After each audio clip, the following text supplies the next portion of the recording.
ప్రార్థన.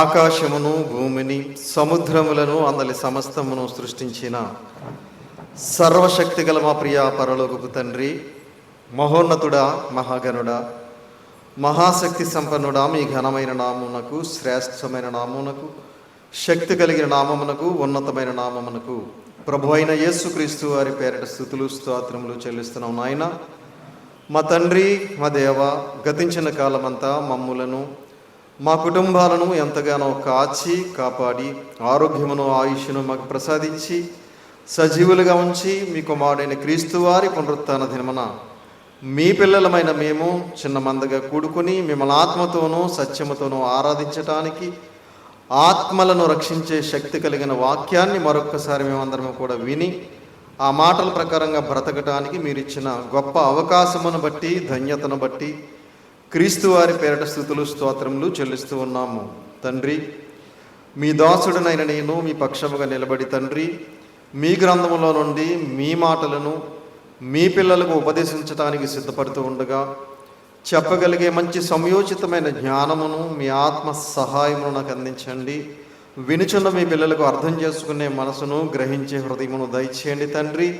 విత్తబడుచున్న వాక్యమును దృష్టిలో చెత్తుకుని పోకుండా మా అందరి హృదయాలలో 30దంతులుగా, 60దంతులుగా, 100అంతలుగా ఫలించడానికి సహాయం చేయమని, మీ పిల్లలమైన మమ్మల్ని అందరినీ కూడా మీ కృపలో భద్రపరిచి కాచి కాపాడమని మీ ప్రియకుమారుడును మా ప్రియరక్షకుడైన యేసుక్రీస్తు వారి పేరిట చిన్న ప్రార్థన అడిగి వేడుకొంచున్నాము తండ్రి, ఆమేన్. కూడి వచ్చినటువంటి సహోదరి సహోదరులందరికీ కూడా మన ప్రభువును రక్షకుడైన యేసుక్రీస్తు వారి పేరిట హృదయపూర్వకమైన వందనములు తెలియజేస్తున్నాను. అందరూ బాగున్నారు కదా? సంతోషం. ఈరోజు ఒక మంచి పాఠాన్ని మనం నేర్చుకుందాం. ఈరోజు మనం నేర్చుకోబోయే పాఠం పేరు అంచె దినములలో గర్వాంధులు. అంచె దినములలో గర్వాంధులు అనే పాఠాన్ని ఈరోజు మనం ఆలోచన చేద్దాం. తిమోతి గారికి రాసిన 2వ పత్రిక 3వ అధ్యాయము, తిమోతి గారికి రాసినటువంటి 2వ పత్రిక 3వ అధ్యాయము 1వ వచనం నుంచి జాగ్రత్తగా చూడగలిగితే, అంచె దినములలో అపాయకరమైన కాలములు వచ్చినని తెలుసుకొనము. ఎలాగనగా మనుషులు స్వార్థప్రియులు, ధనాపేక్షులు, బెంకములాడువారు, అహంకారులు, దోషకులు, తల్లిదండ్రులకు అవిధేయులు, కృతజ్ఞత లేనివారు, అపవిత్రులు, అనురాగరహితులు, అతిద్వేషులు, అపవాదకులు, అజితేంద్రియులు, క్రూరులు, సజ్జనద్వేషులు, ద్రోహులు, మూర్ఖులు, గర్వాంధులు. మూర్ఖుల వరకు నేర్చుకున్నాం మనం. ఈరోజు అంచె దినములలో గర్వాంధులు అనే అంశాన్ని మనం నేర్చుకుందాం. ప్రియమైన దేవుని పిల్లలారా, దేవుణ్ణి నమ్ముకున్నటువంటి మనకి దేవుడు ఎన్నో విషయాలలో సహాయ సహకారాలు చేస్తూ ఉంటాడు. ఏమండి? ఎన్నో మేలులు చేస్తూ ఉంటాడు, ఎన్నో ఉపకారాలు చేస్తూ ఉంటాడు. అది గమనించుకున్న వాడికి, గ్రహించుకున్న వారికి మాత్రమే అర్థమవుతుంది, ఆలోచించిన వారికి అర్థమవుతుంది. కొంతమంది ఆలోచించరు. దేవుడి దగ్గర నుంచి ఎన్ని మేలులు పొందుకున్నా, ఎన్ని సహాయ సహకారాలు అందుకున్నా, ఎన్ని ఉపకారాలు దేవుడు చేసినా అవి గమనించుకోకుండా, గ్రహించుకోకుండా, కృతజ్ఞత కలిగి బ్రతకకుండా చాలామంది కృతజ్ఞత లేనివారుగానే బ్రతుకుతూ ఉంటారు. ప్రియమైన దేవుని పిల్లలారా, ఒకప్పుడు ఇశ్రాయేలీలకు కూడా దేవుడు ఎన్నో సహాయ సహకారాలు చేశాడు, ఎన్నో మేలులు చేశాడు, ఎన్నో ఉపకారాలు చేశాడు. అయినప్పటికీ వారు ఆ మేలులన్నీ మర్చిపోయి, ఆయన చేసిన సహాయ సహకారాలు మర్చిపోయి, ఆయన చేసిన ఉపకారాలు మర్చిపోయి వాళ్ళు ఎలా మారిపోయారో ఒకసారి మనం చూడగలిగితే, నెహెమ్యా గ్రంథము 9వ అధ్యాయం, నెహెమ్యా గ్రంథం 9వ అధ్యాయం, నెహెమ్యా గ్రంథం 9వ అధ్యాయము 15-16 వచనాలు జాగ్రత్తగా చూడండి పిల్లలు. నెహెమ్యా గ్రంథము 9వ అధ్యాయము 15-16 వచనాలు. నెహెమ్యా గ్రంథం పాత నిబంధన 9వ అధ్యాయం 15-16.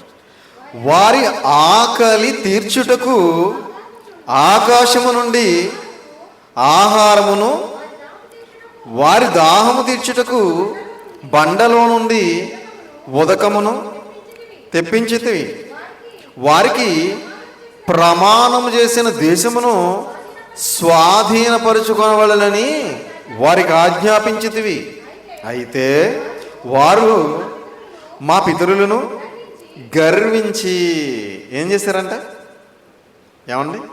గర్వించి లోబడనొల్లక నీ ఆజ్ఞలకు చెవి ఒగ్గకపోయిరి. ఏమండి? తీసారమ్మా? 9వ అధ్యాయం 15-16 వచనాలు చాలా జాగ్రత్తగా వినాలి. మరలా, వారి ఆకలి తీర్చుటకు ఆకాశము నుండి ఆహారమును. ఇశ్రాయేలీలకి ఆకలి తీర్చడానికి దేవుడు ఏం చేశాడట? 40 సంవత్సరాల సుదీర్ఘ ప్రయాణంలో దేవుడు ఏం చేశాడు? ఆకాశం నుంచి ఆహారం కురిపించాడు. ఏమండి? అలాగే దాహం తీర్చడానికి బండలో నుంచి నీళ్లు రప్పించాడు. ఉదకం అంటే నీళ్లు రప్పించాడట. వారికి ప్రమాణము చేసిన దేశమునకు స్వాధీనము పరుచుకొనవలెనని వారికి ఆజ్ఞాపించితివి. ప్రమాణం చేశాడు కదా. ఎవరికి? అబ్రహాము గారికి ప్రమాణం చేశాడు. ఇదిగో ఈ పాలు తేనెలు ప్రవహించే దేశాన్ని నీ సంతానానికి ఇస్తానన్నాడు. అదే వాగ్దానాన్ని మళ్ళీ ఇస్సాకు గారికి కూడా చేశాడు. అదే వాగ్దానాన్ని మళ్ళీ యాకోబు గారికి కూడా చేశాడు. ప్రమాణం చేసినటువంటి ఆ దేశాన్ని స్వాధీనపరుచుకోవాలని ఆజ్ఞాపించాడట.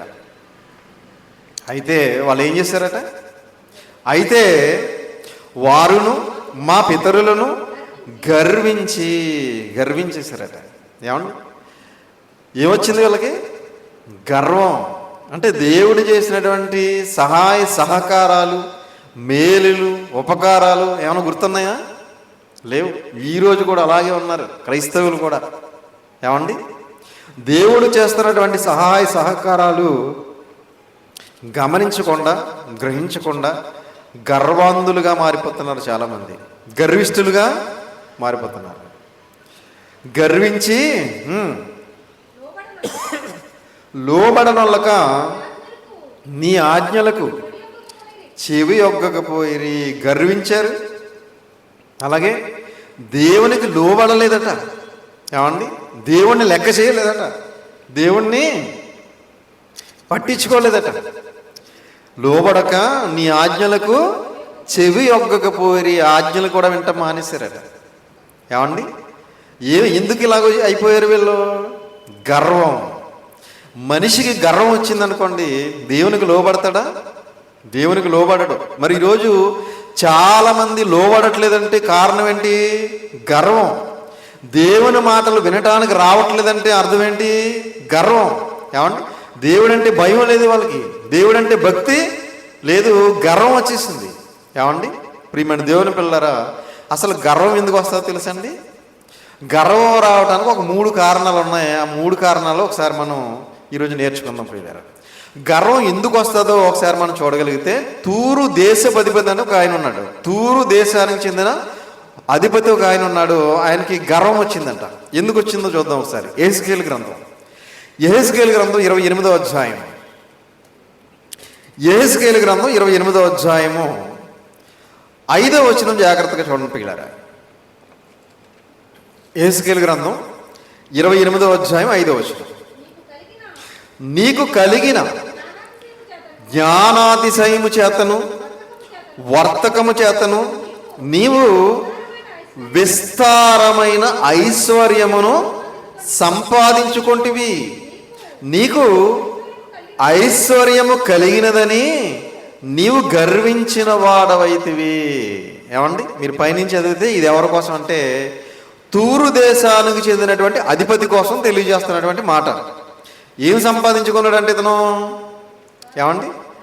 విస్తారమైన ఐశ్వర్యమును సంపాదించుకొంటివి. నీకు ఐశ్వర్యము కలిగినదని నీవు గర్వించిన వాడవైతివి. ఏమండి? ఐశ్వర్యం సంపాదించుకున్నాడట. ఆ ఐశ్వర్యం కలిగిందంట. ఆ ఐశ్వర్యాన్ని బట్టి ఏం చేశాడు? ఏమండి? గర్వించాడట. గర్వించిన వాడవైతివి అన్నాడు. అంటే ఈరోజు కూడా చాలామంది దేన్ని బట్టి గర్విస్తున్నారంటే ఐశ్వర్యాన్ని బట్టి గర్విస్తున్నారు. ఏమండి? అవునా? చాలామంది ఇంతకుముందు మనకి తినటానికి తిండుండేది కాదు, సరిగా ఉండటానికి ఇల్లు కూడా ఉండేది కాదు. చాలామంది మరి స్వదేశం విడిచి విదేశానికి వెళ్ళటం, అక్కడ కొన్ని సంవత్సరాలు పని చేసుకోవటం, కొంత ధనాన్ని సంపాదించుకొని కొంత ఆస్తిని సంపాదించుకునేసరికి ఏమైపోతున్నారు? గతం మర్చిపోతున్నారు. ఏమండి? మనం ఎలా బ్రతికాము, మనం ఎలా జీవించాము, ఇప్పుడు దేవుడు మనల్ని ఏ స్థితిలో ఉంచాడు అనేది మర్చిపోయి గర్వాంధులుగా మారిపోతున్నారు ఈరోజు చాలామంది. అవునండి? గర్విష్ఠులుగా మారిపోతున్నారు. గతం గుర్తున్నవాడు ఎవడు గర్వంతో ఉండడు. గతం మర్చిపోయిన వాడు గర్విష్ఠిగా మారిపోతాడు పిల్లలు. ఎందుకంటే కొంత ఐశ్వర్యం, కొంత ధనం, కొంత బంగారం, కొంత ఆస్తి సంపాదించేసరికి మనిషి ఆటోమేటిక్గా ఏమవుతున్నాడు? గర్వాంధుడిగా మారిపోతున్నాడు. ఇక్కడ ఇదిగో క్రీస్తుకు పూర్వం తూరు దేశపధిపతి కూడా అలాగే అయిపోయాడట. ఏమండి? నీవు విస్తారమైన ఐశ్వర్యమును సంపాదించుకుంటువి, నీకు ఐశ్వర్యము కలిగినదని నీవు గర్వించిన వాడవైతివి. ఐశ్వర్యం ఒకవేళ కలిగినా మనం ఏం చేయకూడదు? గర్వించకూడదు. ఏమండి? ఎంత ఆస్తి ఉన్నా, ఎంత ధనం ఉన్నా, ఎంత బంగారం ఉన్నా ఏమీ లేనట్టుగానే మనం ఉండాలి. ఎందుకంటే అవన్నీ మనకి శాశ్వతం కాదు. శాశ్వతం అండి? మనమే శాశ్వతం కాదు. అవునా? మనమే శాశ్వతం కానప్పుడు అవి ఎలా శాశ్వతం అవుతాయి? అందుకే దేవుడు అన్నాడు, తిమోతికి రాసిన మొదటి పత్రిక 6వ అధ్యాయం, ఒకవేళ నీకు ఐశ్వర్యం ఉంటే, ఒకవేళ నీకు ధనం ఉంటే నువ్వు ఎలా ఉండాలో దేవుడు తెలియజేస్తున్నటువంటి అద్భుతమైన మాట. తిమోతికి రాసిన మొదటి పత్రిక 6వ అధ్యాయము 17వ వచనం జాగ్రత్తగా చూడండి పిల్లరా. 6:17, ఇహమందు ధనవంతులైన వారు గర్విష్ఠులు కాక. ఇహమందు అంటే ఈ లోకంలో. ఏమండి? ఈ లోకంలో ధనవంతులైన వారు ఏం కాకూడదు? గర్విష్ఠులు కాకూడదు. ఏమండి? ధనాన్ని బట్టే గర్వం. ప్రియమైన దేవుని వాళ్ళరా, ధనం లేదనుకోండి గర్వం ఉంటుందా? ఏమండి? ధనం లేనివాడు గర్వంగా ఉండడు. ధనం ఉన్నప్పుడే మనిషి గర్వపడతాడు. దేన్ని చూసుకుని? ధనాన్ని చూసుకుని. ఏమండి? ధనం ఎల్లకాలం ఉంటుందండి? ఉండదు. కొంతమందిని చూస్తే ఆశ్చర్యం వేస్తూ ఉంటుంది. వాళ్ళ దగ్గర డబ్బులు ఉన్నాయనుకోండి, వాళ్ళ మాటలు వేరేగా ఉంటాయి. ఏమండి? వాళ్ళ ప్రవర్తన వేరేగా ఉంటుంది. మనం కనిపించినా కూడా చూడరు, మనం మాట్లాడరు. ఏమండి? ఎందుకు? వాళ్ళ దగ్గర ధనం ఉంది కాబట్టి. ధనం లేకపోతే మనం కనిపిస్తే పిలిచి మరీ పలకరిస్తారు. ధనం ఉంటే పట్టించుకోరు మనల్ని. ఎందుకు? నాకు డబ్బు ఉంది, వీడితో నాకేంటి, ఆవిడతో నాకేంటి, ఎవరితోటి పని లేదు ఇంక నాకు అన్నట్టుగా ప్రవర్తించేవారు కూడా ఉన్నారు. అందుకే ఇహమందు ధనవంతులైన వారు గర్విష్ఠులు కాక. గర్విష్ఠులుగా ఉండకండి. ఒకవేళ మీకు ధనం ఉన్నా, ఆస్తి ఉన్నా, బంగారం ఉన్నా, మేడలో మిద్దులో ఉన్నా మీరేం చేయకూడదు?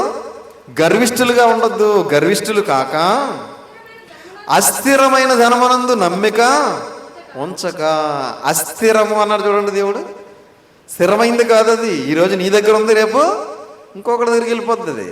ఏమండి? అది మన దగ్గర శాశ్వతంగా ఉండదు అది. కాబట్టి అస్థిరమైన ధనమునందు నమ్మిక ఉంచక సుఖముగా అనుభవించుటకు సమస్తమును మనకు ధారాళముగా దయచేసిన దేవుని యందే నమ్మిక ఉంచుడని ఆజ్ఞాపించుము. ఏమండి? ఎవరి మీద నమ్మకం ఉంచాలి మనం? ధనం మీద కాదు. ఏమండి? సమస్తమును మనకు ధారాళముగా దయచేయి దేవుని యందే నమ్మిక ఉంచుడి. సమస్తాన్ని మనకు ధారాళంగా దయచేసే దేవుని మీద నమ్మకం ఉంచాలి తప్ప ఈ లోకంలో ధనం మీద కాదు. ధనవంతులుగా ఉండి గర్విష్ఠులుగా మనం ఉండకూడదు. అందుకే సామెతల గ్రంథంలో సొలొమోను గారి ద్వారా మరొక అద్భుతమైన మాట రాయించాడు చూడండి. 15వ అధ్యాయం సామెతల గ్రంథము 15వ అధ్యాయము 16వ వచనం జాగ్రత్తగా చూడండి పిల్లలు. సామెతల గ్రంథం 15వ అధ్యాయం 16వ వచనం. నెమ్మది లేకుండా విస్తారమైన ధనముండుట కంటే యెహోవా యందలి భయభక్తులతో కూడా కొంచెము కలిగి ఉండుట మేలు. ఏమండి? 15:16 సామెతల గ్రంథం. నెమ్మది లేకుండా విస్తారమైన ధనం ఉండుట కంటే, నెమ్మది లేదు కానీ చాలా ధనం ఉంది, మనశ్శాంతి లేదు, కోట్లాది రూపాయలు ఉన్నాయి. ఏమండి? నెమ్మది లేకుండా విస్తారమైన ధనం ఉండుట కంటే యెహోవా యందలి భయభక్తులతో కూడా కొంచెము కలిగి ఉండుట మేలు. కొంచెం ఉంటే చాలంట. మనం దేవుని యందు భయభక్తులు మాత్రం కలిగి ఉండాలి. ఏమండి? దేవుని యందు భయభక్తులు కలిగి కొంచెం కలిగి ఉంటే మేలు అంటున్నాడు దేవుడు. కానీ దేవుని యందు భయభక్తులు లేకపోయినా పర్వాలేదు, మాకు ఏముండాలనుకుంటున్నారు? మాకు విస్తారమైన ధనం ఉండాలనుకుంటున్నారు. ఏమండి? విస్తారమైన ధనం ఉండి మనకు మనశ్శాంతి లేకుండా, నెమ్మది లేకుండా, ఆరోగ్యం లేకుండా ఎంత ఉంటే ఉపయోగం ఉంది చెప్పండి? మనకి దేవుని యందు భయభక్తులు కలిగి ఉండి కొంచెం ఉంటే చాలు అంటున్నాడు దేవుడు. ఏమండి? ఎక్కువన్నా ఆటోమేటిక్గా మనకి ఏమొచ్చేది? గర్వం వచ్చేస్తుంది. మనం గర్వంధులుగా మారిపోతాం, గర్విష్ఠులుగా ప్రవర్తించే అవకాశం ఉంది. కాబట్టి ధనాన్ని బట్టి మనిషి గర్వంధుడిగా మారిపోతాడు. ధనాన్ని బట్టి మనిషి ఏమవుతాడు? గర్వంధుడిగా మారిపోతాడు. అలాగే ఫరో చక్రవర్తి ఉన్నాడు, తెలుసు కదా మీకు. ఫరో చక్రవర్తి కూడా దేనిని బట్టి గర్వంధుడిగా మారిపోయాడు మరొక మాట మనం చూడగలిగితే యెహెజ్కేలు గ్రంథము 31వ అధ్యాయం 10వ వచనం చూడండి. యెహెజ్కేలు గ్రంథం 31వ అధ్యాయం 10.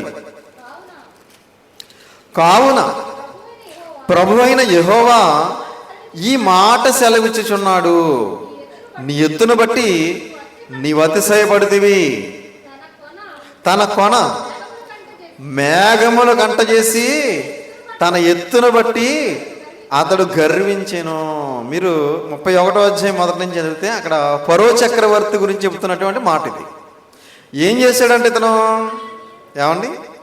కావున ప్రభువైన యెహోవా ఈ మాట సెలవిచ్చుచున్నాడు, నీ ఎత్తును బట్టి నీవు అతిశయపడితివి. తన కొన మేఘములు కంట చేసి తన ఎత్తును బట్టి అతడు గర్వించెను. ఎత్తును బట్టి అన్నాడు. ఎత్తును బట్టి అంటే మన హైట్ని బట్టి అనుకుంటున్నాం మనం. ఏమంటే? హైట్ని బట్టి కాదు, ఎత్తుని బట్టి అంటే ఎత్తుగా ఉన్న వాళ్ళు కూడా కొంతమంది గర్విస్తూ ఉంటారు, అందరికంటేనే ఎత్తుగా ఉన్నానని. ఏమండి? లోక సంబంధంగా అంటే హైట్ ఎక్కువ ఉన్నా కూడా గర్వం ఉంటుంది కొంతమందికి. ఏమంటే? నాకు తెలిసిన ఒక అబ్బాయి ఉండేవాడు, చాలా హైట్గా ఉండేవాడు. అతను హైట్గా ఉండడం వల్ల అందరూ కొంచెం చిన్నగా కనపడతారు కదా, నేనేదో గొప్ప ఉన్నట్టుగా ఫీల్ అయ్యేవాడు అతను. ఏమండి? ఆ ఎత్తు కోసం చెప్పట్లేదు ఇక్కడ దేవుడు. ఎత్తు అంటే తన కొన ఎక్కడికి విస్తరింపజేసాడట? మేఘములు గంట చేసి. అంటే ఎత్తుగా అంటే తన స్థితిని బాగా ఈ లోకంలో పెంచుకున్నాడు అనమాట. ఎందుకంటే ఫరో చక్రవర్తి కదా, చక్రవర్తిగా ఉన్నటువంటి ఫరో తన ఈ లోక సంబంధమైనటువంటి స్థితిని ఎత్తుగా పెంచుకున్నాడట. పెంచుకుని ఏం చేస్తున్నాడు? తనకు ఉన్నటువంటి ఉన్నతమైన స్థితిని బట్టి ఏం చేశాడట? గర్వించాడట. ఏమండి? ఒకప్పుడు నెబుకద్నెజరు కూడా అలాగే గర్వించాడు. అవునా? ప్రపంచాన్ని పరిపాలించిన నెబుకద్నెజరు కూడా గర్విస్తే దేవుడు ఏం చేశాడు? అడవికి పంపించి గడ్డి వేయించాడు. అవునా? మనం చదువుకున్నాం దానియేలు గ్రంథంలో. ప్రియమైన దేవుని వారలారా, అంటే మనకు ఉన్నటువంటి ఉన్నతమైన స్థితిని బట్టి మనిషి ఏం చేస్తాడు? గర్విస్తాడు. ఏమండి? నా అంత గొప్పవాళ్ళు లేడు, నాకు ఎదురు లేదు, నాకు తిరుగులేదు, నేను ఏదైనా చేయగలను అనే ఒక రకమైన అహంకారం, గర్వం అనేది మనిషిలోకి వస్తుంది రాదండి? తనకున్నటువంటి స్థితిని బట్టి. అది ఏమీ లేదు, ఉండడానికి ఇల్లు లేదు, తినడానికి తిండి లేదు, ఒంట్లో ఆరోగ్యం లేదు, అప్పుడు గర్వం వస్తుందండి? ఏమండి? అప్పుడు మూలుగుతాం ఎక్కడ మూలకు వచ్చింది, ఎవరైనా ముద్దెడితే బాగుండని. అవునా? అదే అన్నీ ఉన్నాయనుకోండి, అసలు ఏ లోటు లేదు, అప్పుడు ఎలా ఉంటుంది? మన మాటలు ఎలా ఉంటాయి, మన ఆలోచనలు ఎలా ఉంటాయి, మన క్రియలు ఎలా ఉంటాయి? అప్పుడు విర్రవీగిపోతాం అప్పుడు. అవునా? గర్వం వచ్చేది. అందుకే ఫరో చక్రవర్తి కూడా ఏం చేశాడట?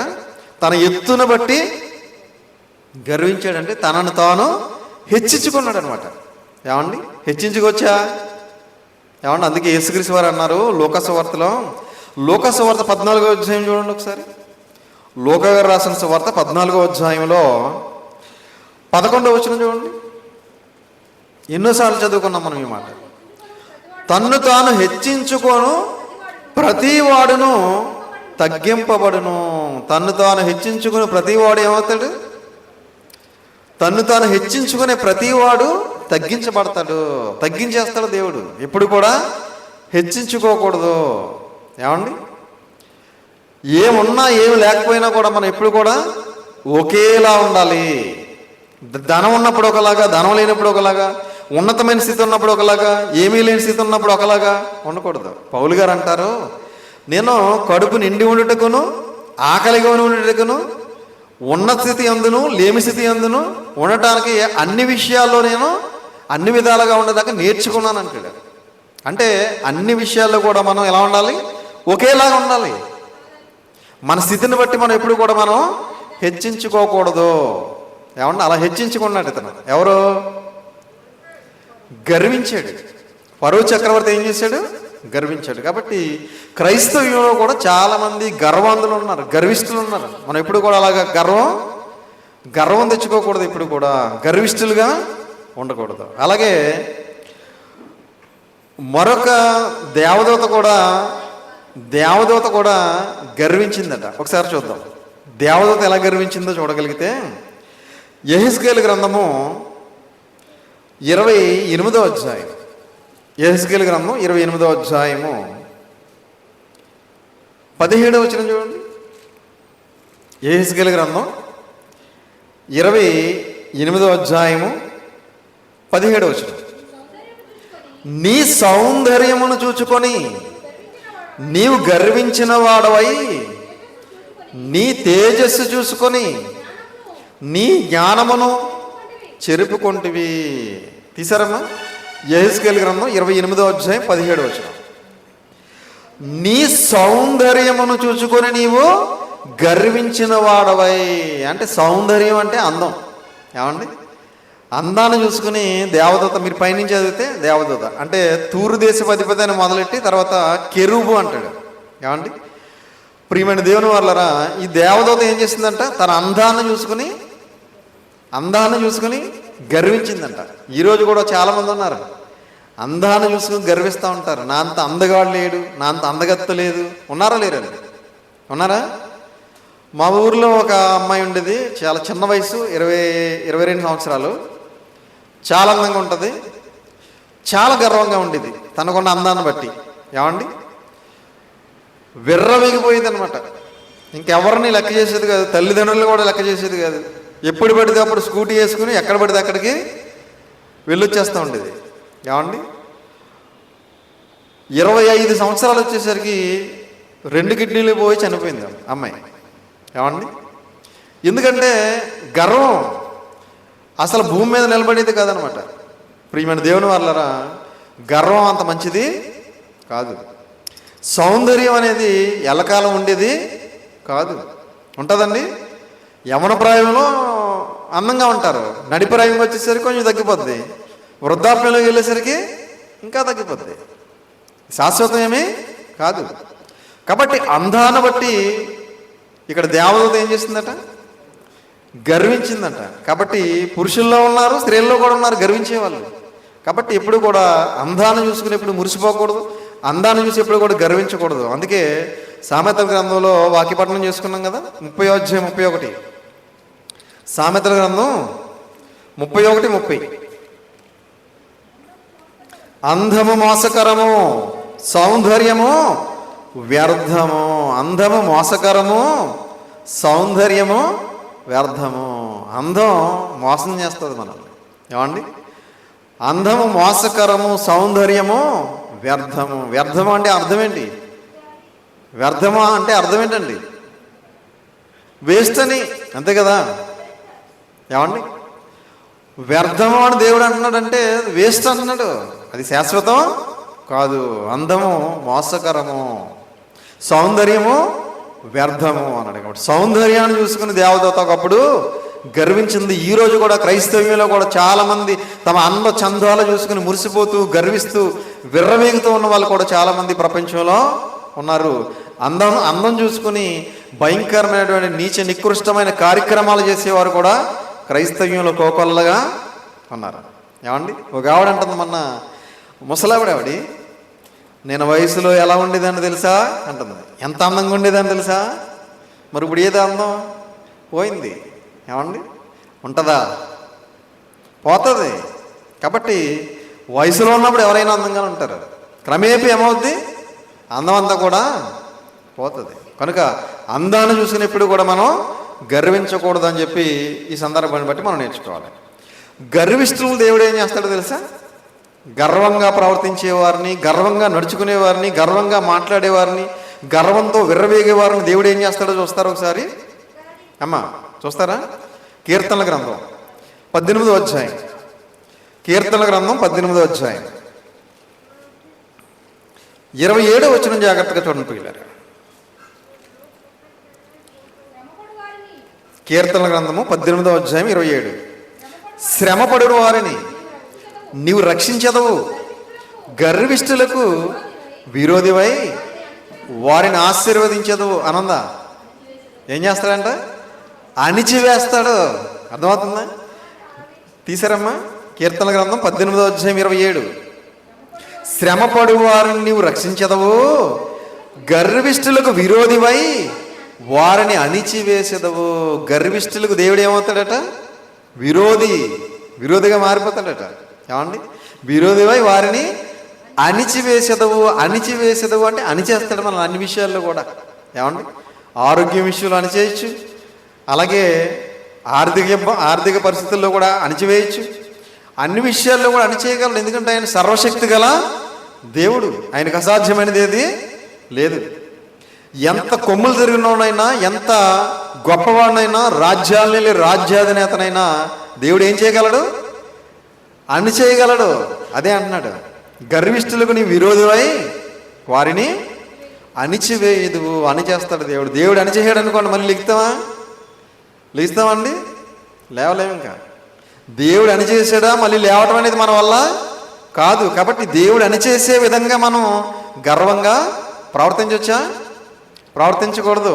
ఏమండి, గర్వంగా ప్రవర్తించామా దేవుడు అణిచేస్తాడు. మళ్ళీ ఇంక మనం పైకి లేసే ప్రసక్తే ఉండదు. ఇంకా ఏమండి, గిలగిల్లాడిపోతాం, తట్టుకోలేము, భరించలేము. ఏమండి, దేవుడు ఇంకా గర్వాంధులు ఏం చేస్తాడో మరొక మాట చూద్దాం. ఇదే కీర్తన గ్రంథము 31వ అధ్యాయం 31వ అధ్యాయము 27వ వచనం చూడండి. 31:27.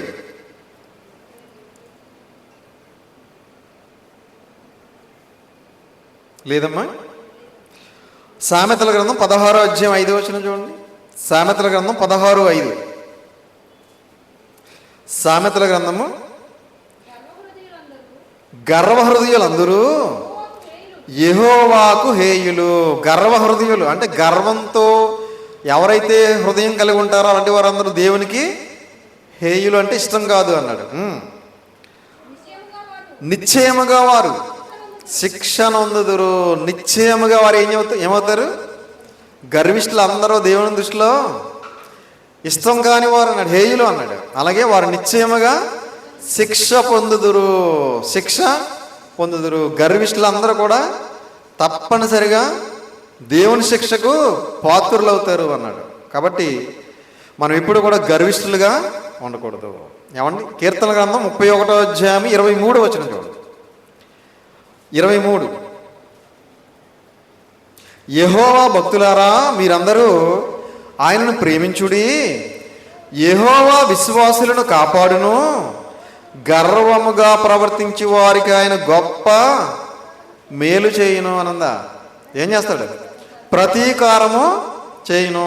యెహోవా భక్తులారా మీరందరూ ఆయనను ప్రేమించుడి. దేవుని ప్రేమించాలి మనందరం. భక్తులం కదా మనందరం?